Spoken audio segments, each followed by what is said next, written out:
definitely not give the keys to everything to one person. Make sure that there's an easy way that you can kind of move people around and not have someone have their talons in like every single piece of the business, because then that becomes a liability for you. In that moment, when we found out he stole that money, it was really tough because we were doing okay, but we weren't doing well, right? And that money would have been very useful for us to actually serve the business. You don't want that to reflect poorly on the business. Like, you want everyone to think that you're making good decisions left and right, that you're running a really good ship, that you're super profitable, that you only hire good people. To expose yourself in that way and to say, like, be willing to say, I made a mistake in running the business, that brings a lot of fear of like, what if people judge me as a business leader? Or like, what if someone doesn't want to do business with me because I made that mistake in the past? Welcome back to the Dental Truth Project. So excited for today's episode. Before we're going to get into it, we're going to hand the baton over to Dallin so that he can go through the Ask Dallin segment. Okay, I am super excited for our episode today. Y'all are going to learn a ton from Dr. Hardik. But before we get to that,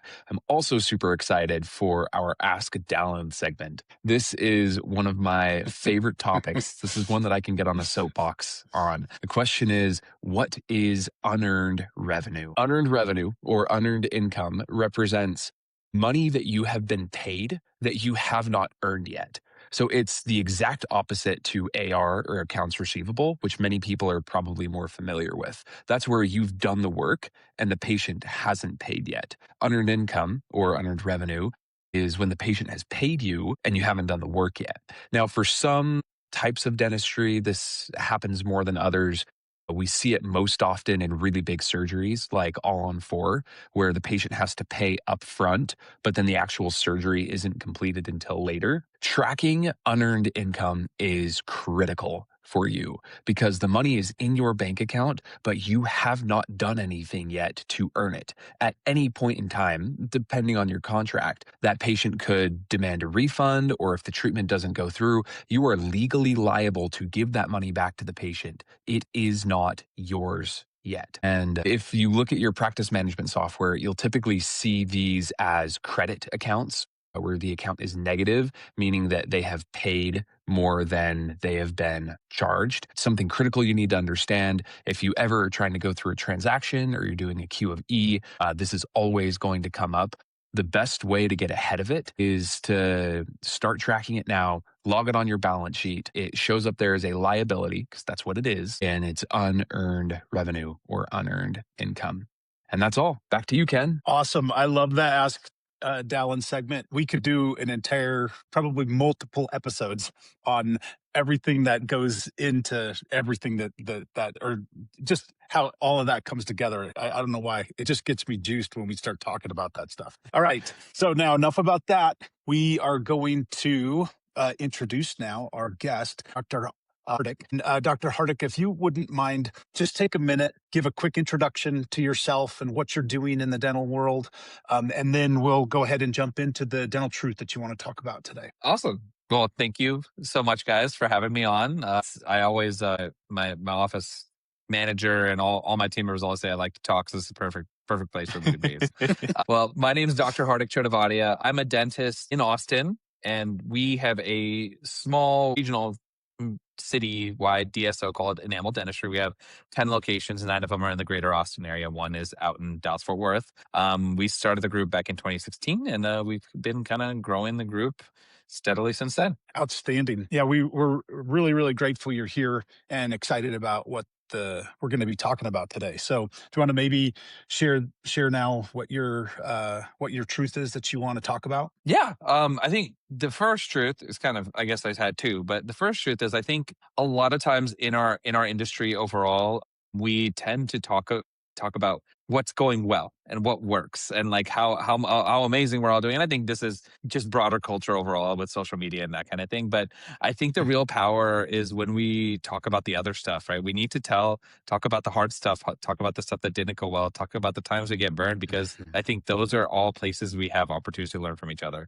And also, even if we don't learn, it's just a place where I have learned when I've shared those things, more people have gone through the same things that you have, right? So a lot of times when things are tough, we had a specific example I'll give is there was a time we had a really key team member, and he just was very involved in many parts of our business. And this was a big lesson for me, that to definitely not give the keys to everything to one person, right? You kind Yep. of make sure that there's an easy way that you can kind of move people around and not have someone have their talons in like every single piece of the business, because then that becomes a liability for you, right? But no, we ultimately found out that he had stolen, a pretty good amount of money from Oh, us, and yeah. he was, while very capable of doing a lot of work, right, and doing certain things at a really high level. I think personality wise, there was some toxicity there, and just didn't create the kind of culture that we wanted to create when we started the group in the first place.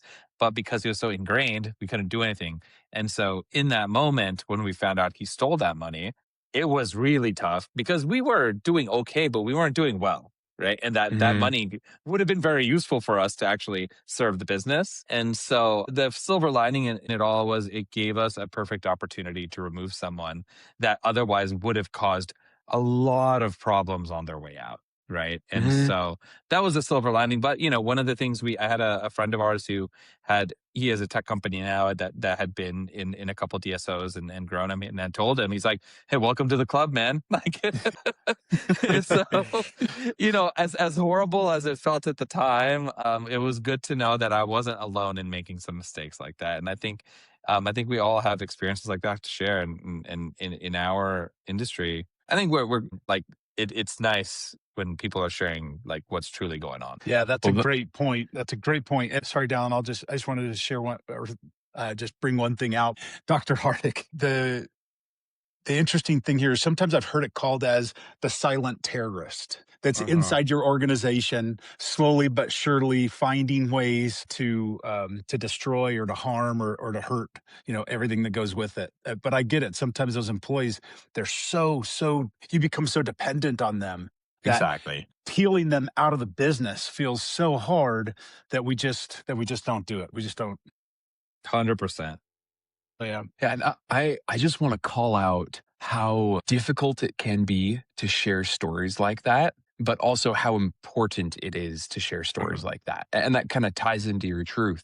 I imagine that it's a little bit uncomfortable to share that, not only because you're going back and reliving something hard, but you don't want that to reflect poorly on the business. Like, you want Sure. everyone to think that you're making good decisions left and right, that you're running a really good ship, that you're super profitable, that you only hire good people. Like, you want people to think good things about your business so that they come, they work for you, they like you, all of that. And to expose yourself in that way and to say, like, be willing to say, I made a mistake in running the business, that brings Mhm. a lot of fear of, like, what if people judge me as a business leader? Or, like, what if someone doesn't Uh-huh. want to do business with me because I made that mistake in the past? There's kind of both sides of it, of like, you have to relive the past, but then you also have to show that you aren't perfect and like show some vulnerability. Oh yeah, I mean, it was embarrassing, right? Like, more Hmm. than anything else, obviously getting money stolen hurts in a different way, right? Like, actually, Hmm. from especially when you need it. But it was embarrassing to make a mistake like that, to not see it. And it's like you said, it's not something that you want people to be like, oh man, like, I can't believe you guys didn't see this. This was, Hmm. but I think that's where the power is, right? Because what I learned is, the more I shared it, the more it was the opposite, to be honest, right? It was like people really identified with you, and people were very empathetic, and they're like, hey, Hmm. this actually also happened to me, right? Or Hmm. I was in a situation where it was something similar, and that kind of thing. So it was definitely like, it doesn't feel good. It doesn't feel good to look back on it. But I always try to, my partner in our group, my co-founder, he always say, I'm like very optimistic in any situation, right? And Hmm. so, and in those things, it's like, hey, I think I said, it's like, the silver lining in all of it was, even though it was awful, it was embarrassing, it was all those things. Like, what a great opportunity we had, that I was able to separate someone very cleanly. And to be honest, that also led to us bringing on our current director of operations, and she's incredible.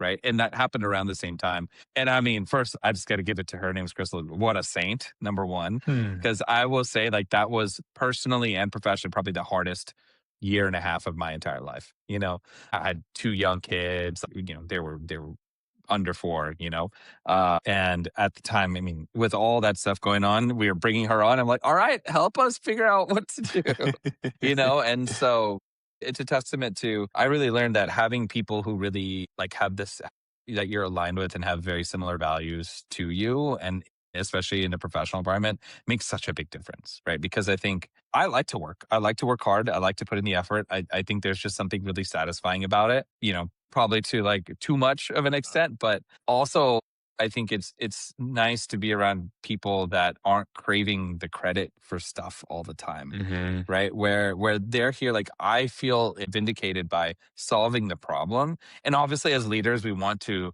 overly praise everyone who's doing amazing things like that, but I'm not in it for me. I'm Yeah. not in it for that. And that's where I think it really changed the culture of our leadership team and ultimately the organization. Maybe you'll think I'm crazy here, Dr. Hardik, but Dallin and I recently made a couple of missteps in our business. And rather than like hide it, I thought this is a great opportunity to share this and actually kind of own it and give some advice out to just so other people don't end up making the mistakes that we did. And in our situation, it wasn't crazy, but we had just let a bunch of our employees kind of slip away from keeping track of certain things. And then what that meant is that it was giving us more and more pain inside the business over time. And we had to ultimately like say, okay, we can't tolerate this anymore. And I've found that whenever I'm like feeling frustrated in the business, if I look around, if I find the thing that I have started to let exist, even though I don't want it to, but I'm maybe lazy about it, or I'm not like being really diligent about it, it slips right back in there. And some of those same mistakes come back. I don't know. What's your reaction there? I mean, you're describing my life basically. Because I think, when you're leading your business, hopefully you have there's like so much stuff happening and there's so many things that need to get fixed and that kind of stuff. And sometimes you do let the volume, ultimately there will always be probably 100 problems that you need to address. I think that's just business, is fixing one problem, going to the next one and going to the next one, eventually circle back around to the same thing. Right. But I think there's certain, like you said, there's certain foundational things that it becomes, I don't want to say, like I've encountered it because you just get comfortable. Like, you know what, like I'm going to work on this. Like this is not as bad. And then it just seeps into everything. Right. Like I'll give an example. This is such a small thing, but it makes a big difference. Right. We had our maintenance person, super small, right? It shouldn't be a big deal, but not necessarily the most honest about like what he's doing, hard to keep track of, kind of a pain to deal with, right? Like, and then I was like, you know what? I have this other person that we really want to use, really skilled, really good, but it's just like such a pain to go through the effort of like removing this person, putting this new person. I'll just do it later. I'm pretty busy. And then, things stack up, and all of a sudden there's like a huge problem that you could have avoided by just doing the thing, right? I equated that stuff like that happens to me a lot. I think people are really quick to blame ADHD these days because we all think we have it. I don't know. I think it happens constantly, right? Yeah. And one thing I want to call out here is like we've shared a couple stories of mistakes that we've made. We've talked about how it doesn't always feel great to tell other people about that. But another really important thing that happens, aside from the fact that we build empathy with each other and we can relate to each other's stories, is that we can learn from each other too. Like if we never talk about our mistakes and if we never talk about the things that we did wrong, then other people can't avoid similar things. It's like I'm imagining a listener now, maybe they're on the earlier side of starting their DSO. They listen to your story and they're like, oh my gosh, like he's describing this one person in my organization. Like this one person is totally dragging us down. Or maybe that person listened to their story and they're like, man, like I've never thought about someone embezzling money. Like I never even imagined that could happen to me. Like maybe I should look into that. Maybe I should see if that's a thing. And just you being willing to share your story could change the course of that person's business, give them the courage to make a hiring or firing decision that they didn't want to do, or look into something like embezzlement or whatever it is. Us being willing to talk about it enables others to learn. Yeah. That's the thing. I think it's more important to learn from the mistakes than the successes at the end of the day, because the mistakes do lead to the successes, right? So it's like trying to bake a pie without the recipe, probably. So like if you ask my mom, I think she'd figure it out, but like if you ask me, for sure not. Like it's going to be disgusting, right? Yeah, I think that makes a lot of sense. This is it's pivoting topics a little bit because I think that we hit on that one really nicely. Personally, I wanted to ask you about the technology and tools that you're using within your business that you see actually making a difference. Because we hear about a lot of new technology, especially AI tools that are out there. It seems like everyone and their dog is trying to sell into the DSO space, but you're on the front lines. You've got your own group. I know that you're a very tech forward guy. What are you using right now that is actually working and making a difference for you? For sure. I think there's a couple of solutions. I have like a hot take as well, so I'll start with that one. Yeah, shoot. I think the most common AI use case I feel like gets advertised to me is voice AI. Like some virtual reception going to answer my phone. In theory, that sounds amazing. I just feel like number one, everyone is trying to do it. So like, who is actually the best? And I have found that it is like the lowest leverage place I can make a difference so far, Mm. because they all kind of pitch it to be like, hey, it'll answer the phones first or it'll do that.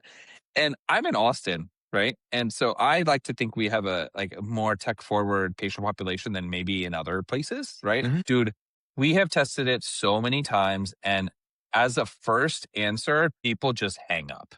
And so I just feel like voice Really? AI agents are the most overhyped AI use case that exists. That's my hot take. I think it's probably a good back end. If you're like really on top of your missed calls, it could be at the end. So then maybe you capture 10% of something you weren't going to get anyways.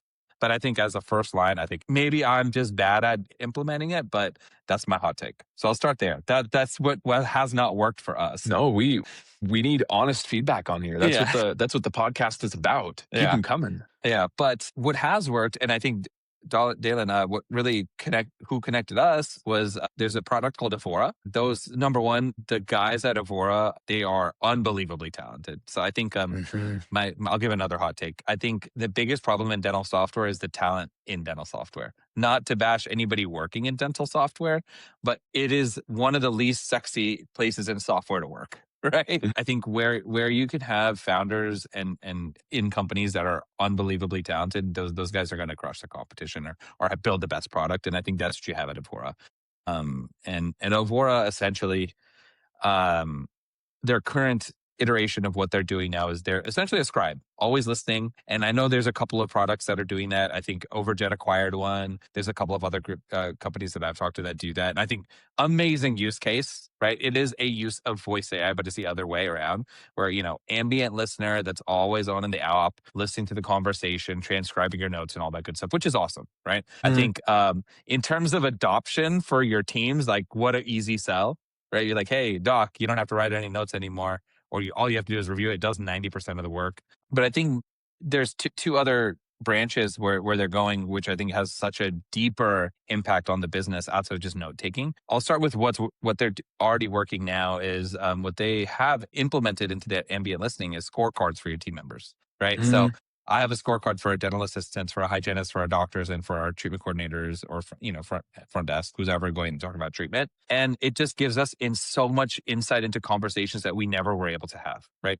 My partner is our chief dental officer, right? So he's the one training our docs. He's like, I have so much trouble helping our docs getting better at conversations because if I stand outside of the room and listen, it's weird for the doctor, weird for me. You're probably have a weird conversation with the patient. You're not getting real good feedback for anybody, right? And so, with those scorecards that they've implemented, it's not only ranking them based off what we want to, but the AI is listening and actually giving advice based off the rubrics that they have on how to. It's like, hey, you said X. Instead of saying that, if you rephrased it, right, then you could actually, the patient may have bought in a little bit better. It will have a better impact. And I think it's really helped our doctors kind of tighten up certain things. And one of our doctors said, I didn't realize I was saying constantly, or I was always saying everything was little. You know, I Mhm. always just minimized everything, all the stuff I was trying to diagnose, and then people didn't do anything because they thought was small anyway, so it didn't matter, right? And so it's just stuff like that. It gives so much insight. I think in training for dental assistants, customer service is the most important thing for us, right? Because it's a people business at the end of the day. And for our clinical leads, the ones that work with our dental assistant to help train them, it's helped them realize where our dental assistants maybe failing in different pieces of their part of the experience. And they've been able to work with them on those things and they get their scores up. We had someone who was in the news and they're like, well, you need to be a little bit more warm, make sure we're saying the patient's name, explaining the scale. They just knew exactly what was going on because there was Mhm. something there. Right? So then it just gives such a really powerful way to improve our patients' experiences and honestly tighten up our processes, right? Where are we going wrong? Because there was a lot of times where we'd see it's like, hey, our treatment acceptance is down. Who's like is some what is wrong? And now it gives us a way to diagnose. And at the back end of that, it also from a liability standpoint is amazing that these conversations are recorded Oh, yeah. because there's no more he said, she said. Either you were right or you were wrong. And Mhm. we've had bad reviews. We go back and, patients said everyone was being super rude. Doctor didn't explain anything. And then we listen. I'm like, wow, everyone was unbelievably nice. Like they're overly kind. Doctor spent 10, 15 minutes talking about one tooth. It gives a lot of insight, right? And it helped, that part helps a lot. So, what And a I think, quick a quick yeah, question there. So, where were you saying little too much? It's so there's just a little cavity here. It's a small filling Oh, that we need to do. Mhm. We just need to put a little bit of movement on these teeth. It's just very minimizing. And interesting. dentists, Okay. you guys have worked with enough dentists, talked to enough of us. Yeah. By and large, most of us are people pleasers, so that's really easy language to use because you're trying not to have anyone freak out. But in Yeah. reality, we found out, you know. I say it all the time. And I was like, okay, well, that makes sense that people didn't take some of this stuff as seriously as they should have. For whatever reason, when you said that, this vision came into my mind, and I thought to myself, okay, so does he call it a little treatment plan when he's talking? Hey, we've got a little treatment plan here for you. Yeah. Probably. That's hilarious. But Yeah. yeah. To me, it feels like the problem that Avora is trying to solve is one of data entry. And Mhm. it's been like I deal with practice management software data all the time, and usually it sucks. And it's Oh, yeah. because the person who's responsible for putting it in, it's the end of the day. They want to go home. Maybe they didn't even fully understand the treatment that was going to get done. Notes were being put in by a doctor who had to do the exact same note over and over and over again. And so he just uses a template. As a result, stuff gets put in incorrectly, charges are listed wrong, an incorrect procedure is put in. Like you just end up with really dirty data because Mhm. every single line item has to be manually fed in. And when you can get ambient listening going on throughout the entire practice, you can build up not only an incredibly rich, but also an incredibly accurate data set. Mhm. To me, this, like, I'm super, super bullish on this idea because it feels like the thing that is going to bring real accountability and real rich data sets into Mhm. dental. That and I think that kind of leads into the direction I'm hoping that they continue to go to later. When we started with them, this is what they were doing. We're customer number 2, I think, with them, right? Wow. My brother saw them on the Y Combinator website and he sent me their link. Then I submitted my email and then I think Danny called me within like 4 hours of me submitting the email. So we've been working with them for a very long time. And initially, what really got me excited with them is it was better messaging to your patients, right? And Mhm. so what they originally were doing is like, okay, they'll read the patient note, they'll read any communication that had been recorded, and now and look at the treatment plans and the charts, and now craft treatment follow-up messages, your overdue recalls that are really like hyper personalized to what's going on, right? And Mhm. so I think what they pivoted to this, I think is an easier sell overall. I think it was a super smart choice. But now when they flip back to try and build that functionality out, and like you said, rich data set, imagine we have voice tech. We're recording all of our phone calls, the transcripts in there. Now you have the entire conversation the whole office had with this patient as context to Yep. have hyper personalized messaging. You're Wow. not going to beat it. You have, And those patients it's aren't going to go anywhere else when they are treated like so personally at such a high touch level. Wow. exactly. And it's just not possible for you to do this in the office. We're a Yeah. PPO office. We're seeing higher volume, not super high, but maybe if I was fee for service, seeing a handful of patients a day, you could do this. But even then, who's Yeah, going to, it's hard. it could be to the point where you could set it up that, hey, someone said they're going on a vacation in 2 months. They get a text 3 months later, ask them, hey, I remember you're going on vacation. How's it going? And how are your teeth feeling?